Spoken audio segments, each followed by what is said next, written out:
I'll start with kind of the overview of 577. So 577 is the course number of a kind of dual part, 2 semester course at USC, that's open to graduate students, specifically computer science, engineering, kind of disciplines like that.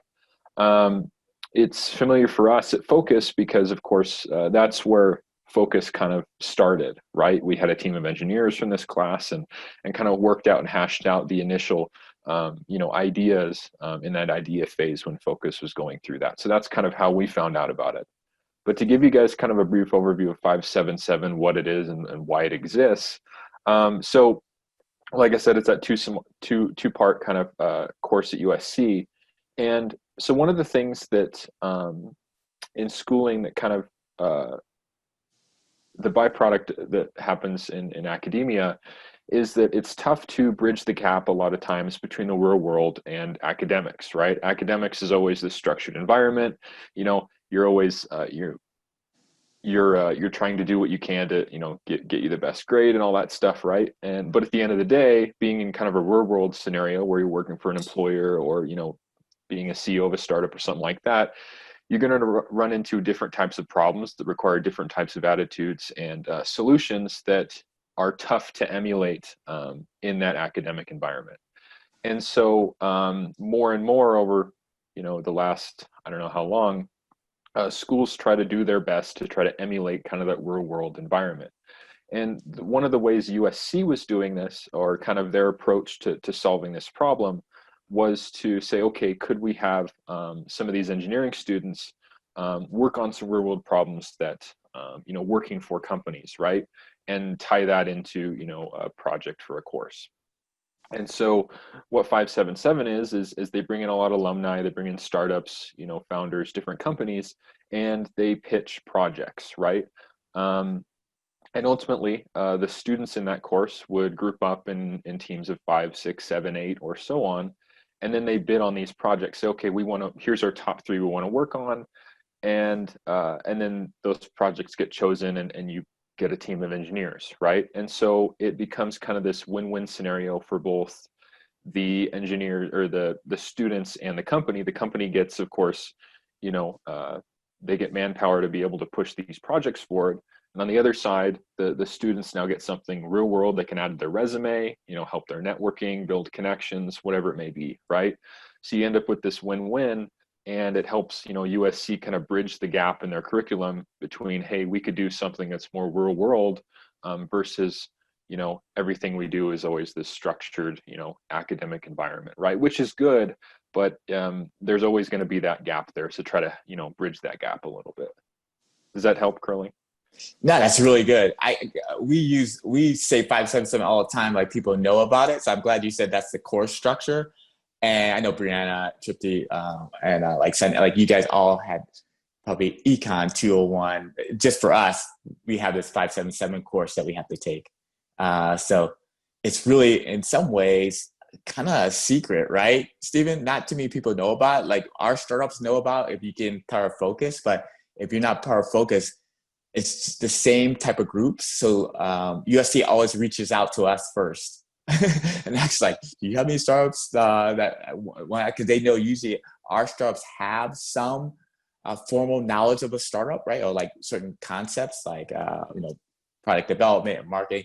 And they're usually going to be tech startups that come from Focus. So it's a good mix. We have a good partnership there. But yeah, I think that's a good one. Now, Steven, the only one question I had for you too, you being on the other side, working with a client and things of that nature, is there some tips you can give, like a Brianna or Andreas or the other groups who get accepted? Like, what are some of the things that helped you that the client did, or things that 1 or 2 tips, I guess, that a Yeah. client would activate? Yeah, and I agree with you. 577 is a little low key. A lot of the startups and businesses that kind of apply and get into that are, USC alumni, right? or Yeah. students that are part of a startup or something like that, right? Which of course helped us out because Curling's and myself were USC alums. But they're accepting more and more people outside of that, right? Startups that we've kind of recommended, hey, shoot them an application.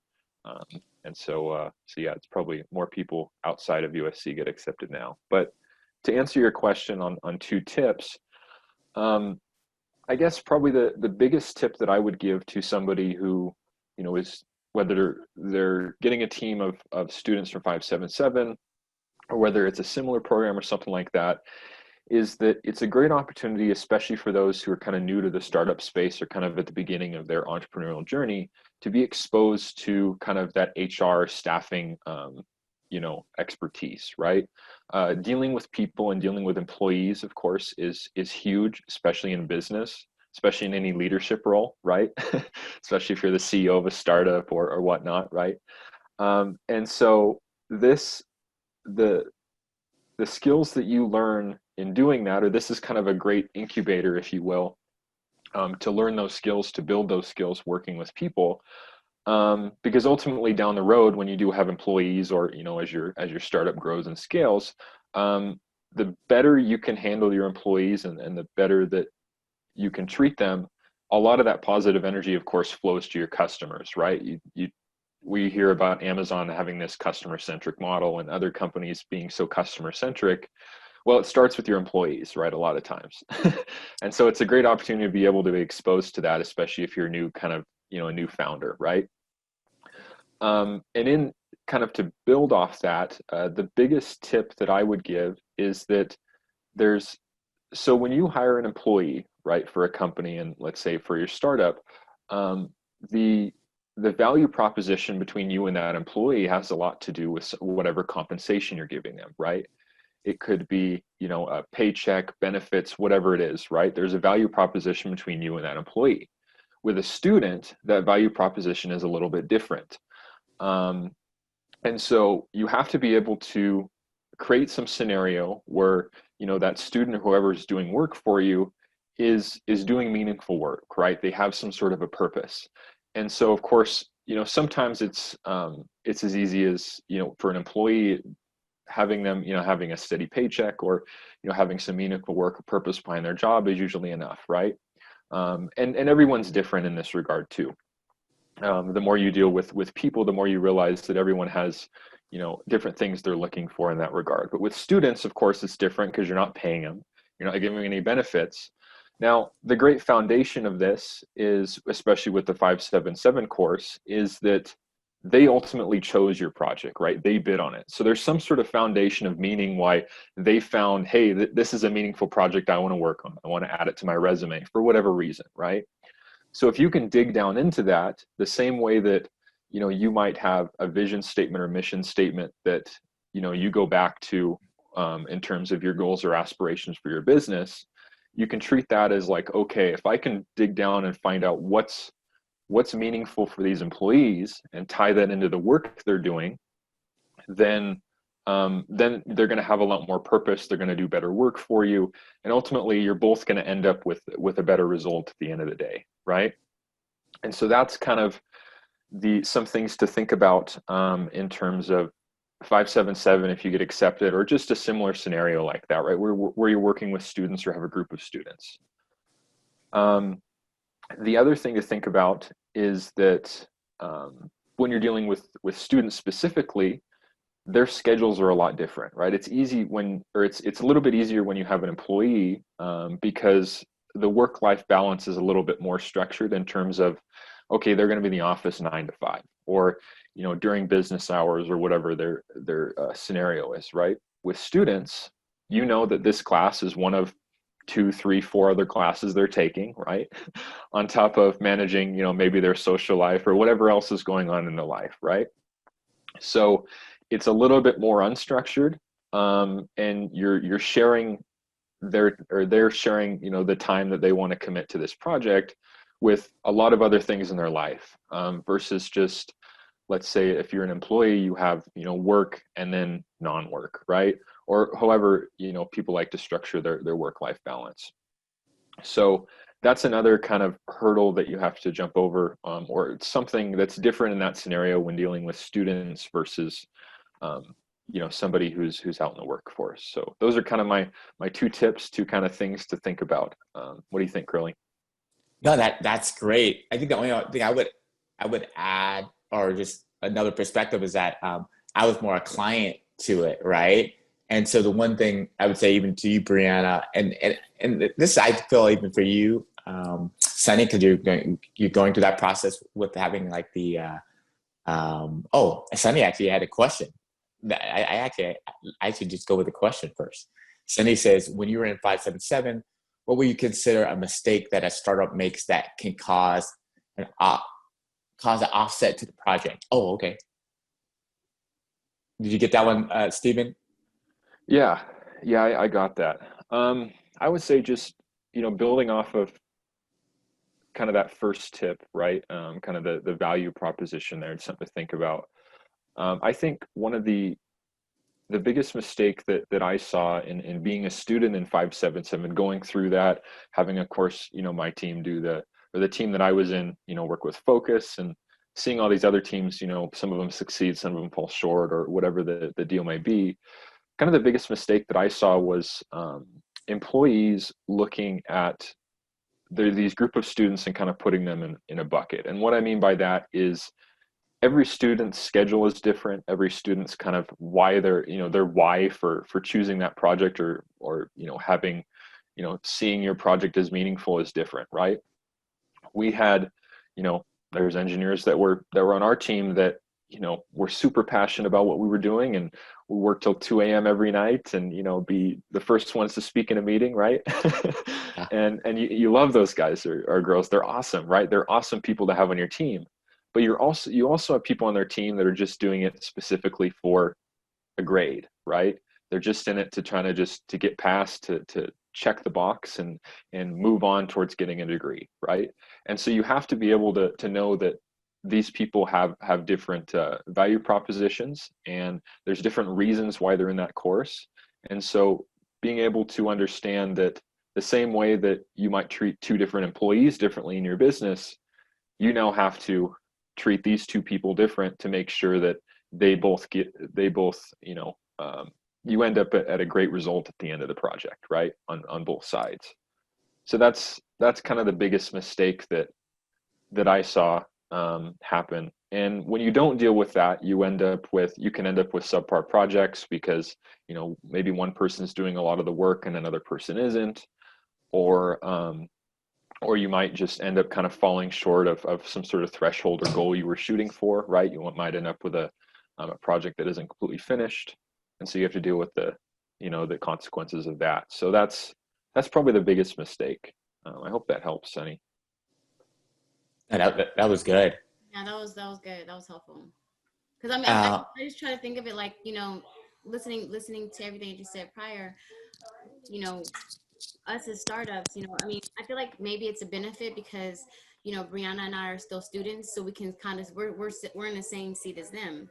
But at the same time, there's that bit of excitement where it's like, okay, I've got accept, like Brianna, for example, she got accepted. So now it's like, okay, like I want to make sure that my dream is coming to reality without stepping on the toes of those that are trying to help me as well. So yeah, and I'm just trying to get a feel of that too, because I'm looking for the intern from our campus going to be able to do it for me. So I'm just trying to like get a feel for it. Sunny, let me ask you one question. Have you had like an intern before or anything of that nature? No, but why do I keep slipping on her name? The director of the CSI department, she's connected me with some people that can actually do it. Okay. So, yeah. Okay, great. That's great. Only thing I was going to add is just maybe one or two tips from a client of being 577. This might be more helpful in general, but I feel like for 577 for sure. As first step is just having a consistent meeting. So Brianna, like I think I even told you, like every Wednesday at noon, right? Just so the students and maybe we have interns just have some block schedule that they have blocked out for you. The other piece is actually having one-on-one meetings with everyone because like even Steven said, you can learn a little bit more about that person one-on-one, maybe what their goals are, their aspirations. Do they want to work for Facebook or do they want to work for a small startup and learn in that way, right? So it's good to kind of gauge during these kind of one-on-one sessions, and how you can actually do is have these kind of weekly Wednesday sessions with the whole group, right? And then once a week, have like additional one-on-one meeting with one of the groups. So it might take some time to kind of learn about them, but I think it's going to be well worth it in the long run. And also, I really want all you guys to really, in some ways, treat people how you want to be treated, right? So in some ways, even though they are students or things that you can still treat them in that same respect and understand what some of their, I always say it's like what some of their dreams are. And even if it's not continuing on with Citizen Hive, but if their dreams is to work somewhere else, maybe you have a connection there. So some of the groups I found out that did really well is that, yes, they didn't retain everyone from 577 to help on their startup, but they helped out some of those students in other areas. And it was always just this great relationship, because you never know, they can always come back and even help you in different ways. So I've been seeing that when the founders are a little bit more caring and more giving back to the students or back to the interns, it's just has like a better outcome. We always use the word outcome in Fokcus, but those other things. And the only other thing I would say too is that Malcolm Gladwell says to make a meaningful like position, this is for anybody, it has to have some autonomy. Like the position should have some autonomy, right? Not too much micromanaging on that part, but at least some sort of goal. And you'll learn more about these kind of goals and ways to work with teams later on at tech school. But autonomy is definitely one. So always kind of think about what that looks like. Complexity. Most tech startups or startups in general are complex. So I think you guys all have that. There's so many things with tech startups that most groups, like even a big corporation, might not have, right? So I think you guys have all that complexity. But the last one I want you guys to kind of think about, if you have someone help you, is making sure they know that the effort that they're working on is very impactful to you. A lot of my friends do leave kind of Google or like a Gmail because they're working on something that even if they leave Gmail still will be fine. But if they're working on Citizen Hive or working on Black Logics, like their effort to actually help you with that MVP, it is really impactful to you, the founder, but also maybe to the customer base and community, right? So this is impact that. So that's why a lot of people do like creating or working on startups, because they actually have like, I'm working on something that's actually going to have impact that actually is going to help the company move forward. So it's those three things: autonomy, complexity, and this kind of impact, right? That you're showing them this connection there. Malcolm Gladwell writes all types of books. We read a lot of his work, but that's one thing I've been trying to tell some of the startups. Any other questions we have for Steven? Because Steven is actually a wealth of information on this. But Brianna, do you have any questions offhand? Yes, yeah. So just an issue that I've run into with working with 577 so far is I have this big dream of helping all the seniors in the world. And, you know, I wanted Citizen Hive to make it happen, but I didn't realize how complex, you know, a simple website is.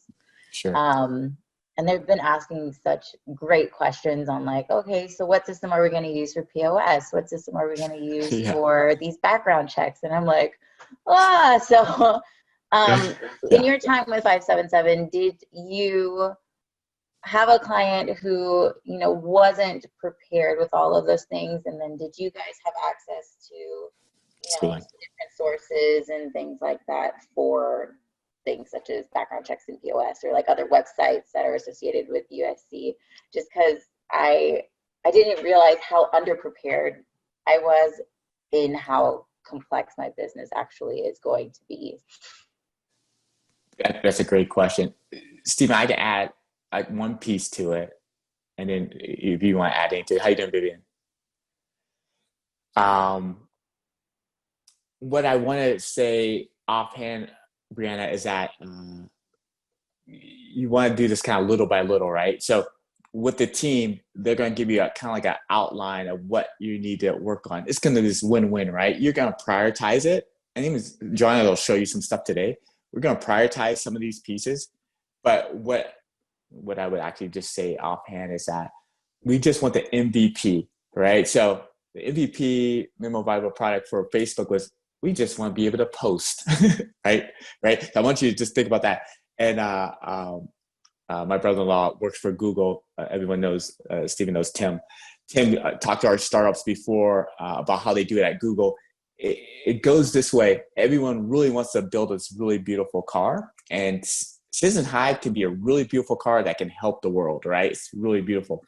But the way Tim explained it, we want to start off with the skateboard first, right? And then the scooter, then the bike, and then the car, right? So we got to see, in some ways, Brianna, we can maybe help you a little bit with that when you're prioritizing. What's that skateboard look like? And how can we build this amazing skateboard that still gets me somewhere, right?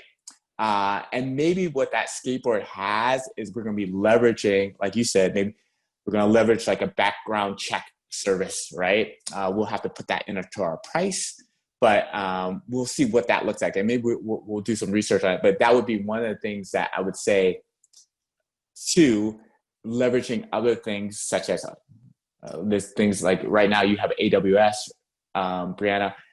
With AWS, we have WordPress, right? But there's also Drupal that has built-in modules. Probably one of those modules could have a background check. We have to see that part, but write that down, Drupal.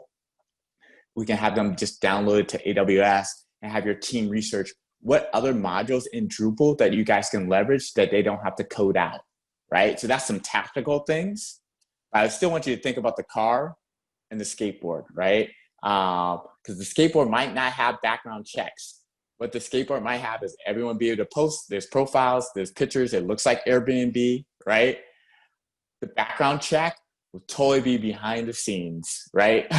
You'll give them a 1-800 number and they'll call, and that's how it works, right? So there's going to be some things we want the team to work on, and we want the team to be someone you're going to have to.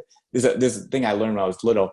Business is always faster than engineering. So for the background check problem, business is going to be faster than that. I know there's going to be certain services you can probably use, and you can handle that. The team doesn't even have to worry about that at this point, right? So that could be totally off the architect or roadmap. So hope that helps a little bit. Steven, I know Brianna did ask, like, have you seen where, people are not prioritizing anything? That you can add some things too. Yeah.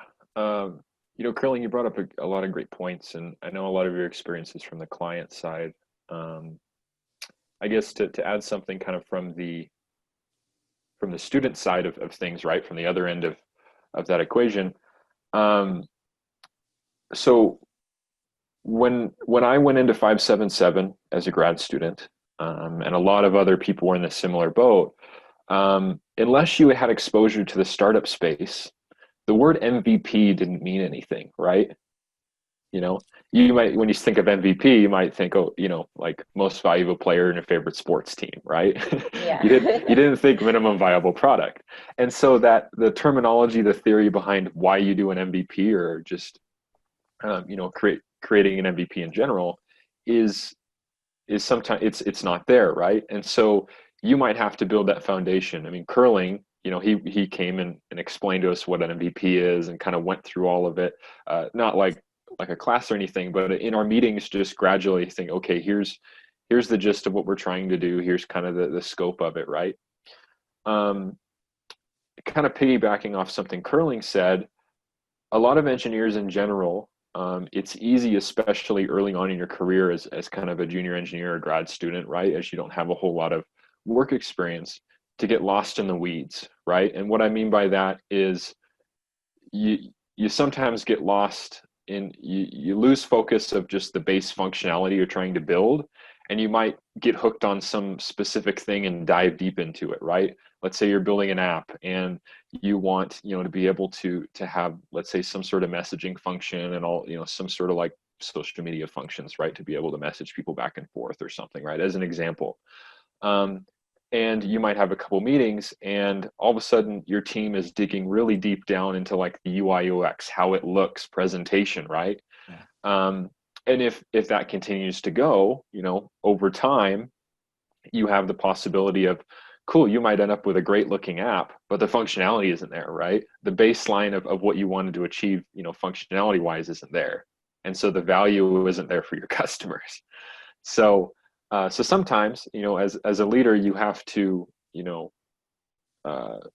walk the line of, allowing enough flexibility and, realizing this is a team effort, right? And so you want to give,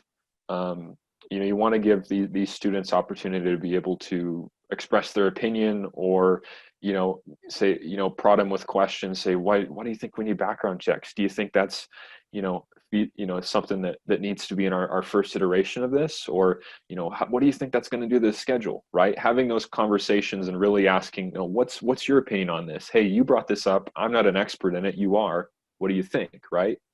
That might allow them to kind of think about it and say, okay, now the more that I think about it, background checks might not be needed in the first version, right? Or, hey, we can push those off and make sure we complete X, Y, and Z functionality first. And so sometimes as a leader, or, there's a give and take, and walking that line between, you want to keep a structure, you want to keep a schedule, but you also want to allow flexibility and allow your team to be able to realize this is a team effort, right? It's not just, you're a leader and not a boss, right? Yeah, exactly. So does that help at all? No, that helps so much. And I feel like we were all just kind of, hooked on the car. Or like they were giving me like, okay, but in this type of situation, what if like the senior can't use a computer and a family member is doing it? Like, should we make another portion of it for the family member? And I'm like, wait. Like I was trying to, backtrack and just continue with being the Amazon of books. And Yeah. I was trying to keep that in mind, but I noticed like the more questions that I got, it was just growing into this mess. And yeah, I think that's gonna help, just kind of keeping everything structured and just focusing mainly on the MVP. I think that's going to help in the long run. But I also want to make them feel like they've, achieved like the best product that they could in the semester's time. Like I don't want to make them feel like they did something less than they could have with their abilities. Mm-hmm. Yeah, and sometimes it is tough. And as somebody who might be, you're now kind of the manager of this group of people, it's tough sometimes to realize that there's going to be meetings, or there's going to be stretches of meetings or something where, prodding people, or prodding, some of these students with questions, or, making sure you're all on the same page is part of the gig, right? You're not going to have 100, have like complete focus 100% of the time, right? There's going to be time where you're hashing stuff out. They might have an idea, you hash it out, realize it's not the way to go, or you might dig deep into something, you might, have to backtrack, right? It's this looping iterative process, right? Yeah. which is tough, because, as if you're kind of the, one or two person, startup, right? It's easy with one or two people to continue on that trajectory, right? You only have to answer to yourself.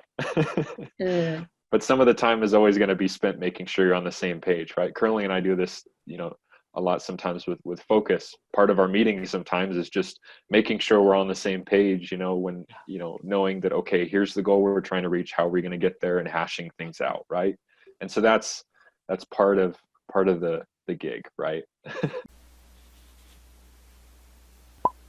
Hey everyone, Steven here with Fokcus. Thanks for tuning in today.